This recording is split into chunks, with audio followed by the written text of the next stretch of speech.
আপনারা দেখছেন DP news, খবরই জীবন।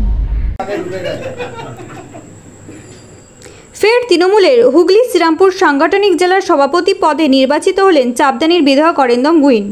দ্বিতীয়বার এই দায়িত্ব পেয়ে খুশি চাপদানির বিধায়ক অরিন্দম গুইন। স্বাভাবিকভাবেই এই খবরে উচ্ছ্বসিত দলীয় কর্মীরা।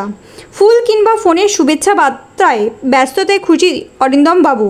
তিনি বলেন, দল যে দায়িত্ব দিয়েছে সেই দায়িত্ব সঠিকভাবে পালন করার চেষ্টা করেছি, আগামী দিনেও সেটাই করব। পাশাপাশি আগামী বিধানসভা নির্বাচনে দলের ভালো ফল করায় তার অন্যতম লক্ষ্য। এই সাংগঠনিক জেলার চেয়ারম্যান পদে ফের নির্বাচিত হয়েছেন ধনেখালির বিধায়িকা অসীমা পাত্র। খুব ভালো লাগছে যে দল যে দায়িত্ব দিয়েছিল, যখন যে দায়িত্বটা দিয়েছে সেই দায়িত্বটাই নিষ্ঠার সাথে পালন করার চেষ্টা করেছে।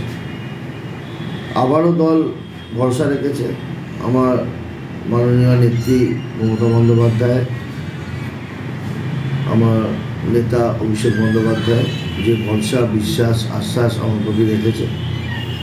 তো সেই দায়িত্ব আমি আবার পালন করার চেষ্টা করব, যাতে দলকে আরও এগিয়ে নিয়ে যাওয়া যায়। তার চেষ্টা আমার সবসময় ছিল, আগামী দিনও থাকবে।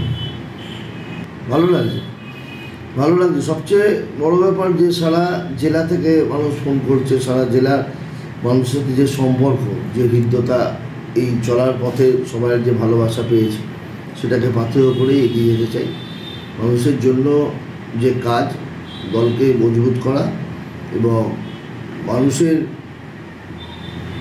সঙ্গে থেকে কাজ করা, আমার নেত্রী মমতা বন্দ্যোপাধ্যায়ের যে কর্মকাণ্ড, কর্মযোগ্য, সেটা মানুষের কাছে পৌঁছে দেওয়া, এটা আমার দায়িত্ব বলে আমার মনে করি।